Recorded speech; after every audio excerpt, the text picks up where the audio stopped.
Big బాస్కి 9కి cinema out of box 9కి ఆఫర్ వచ్చింది, వెళ్ళలేదట.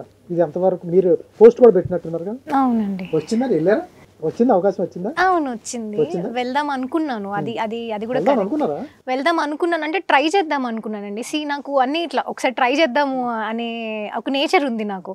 So I really wanted to try to I tried to go to Bigg Boss 9. కాకపోతే ఏమైందంటే నాకు కొంచెం అంటే ఒక 2-3 మీటింగ్స్ అయిన తర్వాత అంటే లైక్ పేరెంట్స్ కూడా, అమ్మ వాళ్ళు కూడా ఓకే వెళ్ళు, ట్రై చేయి, అన్నిట్లలో ఇది కూడా ఒకటి వెళ్ళు అన్నారు. కానీ I'm not a Bigg Boss person అని చెప్పి నాకు కొంచెం మెల్లిగా మీతో మాట్లాడిన తర్వాత ఈ కాన్సెప్ట్లో మీరు బిగ్ బాస్ సెట్ అవుతారా అనిపించిందా మీకు? నాకు అనిపించింది సెట్ అవుతారు, గొడవలు పడాలి. అదే మీకు అనిపించిందా?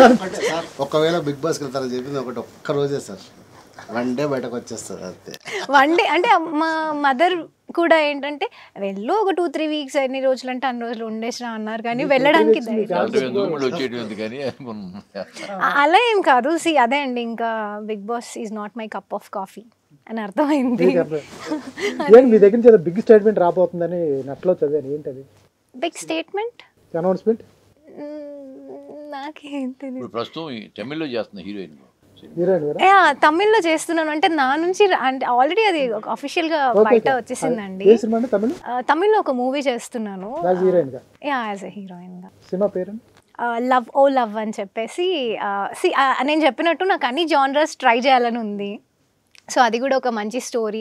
యాజ్ ఏ సెట్ అంటే ఫస్ట్ నుంచి కూడా హీరోకి ఎంత ఇంపార్టెన్స్ ఉంటుందో నా రోల్కి కూడా అంత ఇంపార్టెన్స్ ఉంటే చేయాలి అనే స్టోరీస్ చూస్తున్నాను. అలా వన్ ఆఫ్ ది స్టోరీ. అఫీషియల్గా అయితే అంతవరకు ఇన్ఫర్మేషన్ ఇవ్వగలుగుతాను. మంచి సినిమా తీశారు, దీని గురించి తప్పేం లేదు. ఫైనల్గా ఆడియన్స్ రావాలి అంటే ఏం చెప్తారు ఆడియన్స్కి? కలియుగం 21వ తారీఖు రిలీజ్ అవుతుంది, ఆడియన్స్కి ఏం చెప్తారు? చాలా మంచి సినిమా, పర్యావరణం మీద తీసిన సినిమా, అడవులను ఎలా రక్షించుకోవాలన్న దాని మీద మంచి కాన్సెప్ట్తో తీసిన సినిమా కాబట్టి అందరూ కూడా థియేటర్కి వచ్చి చూసి, మనుషులు చూసి, మీరు 10 మందికి 100 మందికి అలా చెప్తే మౌత్ పబ్లిసిటీ వెళ్ళాలి మాకు.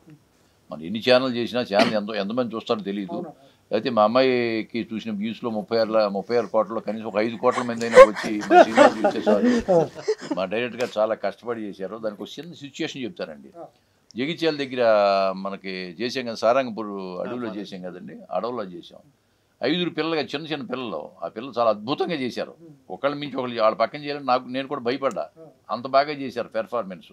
అందులో పిల్ల పడిపోతే రాయి దెబ్బ తగిలితే రాయి తగిలి పుండుపడి రక్తం కారుతుంటే ఏడుస్తూ ఉంది. ఆ అమ్మాయి మీదే షాట్ ఉంది యాక్చువల్గా. ఆయన ఆ పిల్లని ఎత్తుకుని సముదాయించి దానికి కట్టి ఆ షాట్ తీశారు. అంత కష్టపడి మా డైరెక్టర్ గారు చేశాడు. ఆయన కష్టానికి ఫలితం ఖచ్చితంగా దక్కుతుంది. కాబట్టి తెలుగు ప్రేక్షకులు మీరు తప్పకుండా హాల్కి వెళ్ళి సినిమా చూసి విజయవంతం చేసి మమ్మల్ని ఆశీర్వదించాలని మనస్ఫూర్తిగా కోరుకుంటున్నాము. పెద్ద సినిమాలకు మాత్రమే వెళ్ళండి, తప్పులేదు. అలాగే చిన్న సినిమాలు కూడా చూసి బాగుందంటే కనుక 10 మందికి చెప్పండి. ఇది నేను కోరుకునేది. సాక్షి టీవీ ప్రసారాలను నిలిపివేయటం చట్టరీత్యా నేరం. సాక్షి టీవీ ప్రసారాల కోసం మీ స్థానిక కేబుల్ ఆపరేటర్ను వెంటనే సంప్రదించండి. DTHలో, ఇంటర్నెట్లో కూడా సాక్షి టీవీ ప్రసారాలను వీక్షించవచ్చు.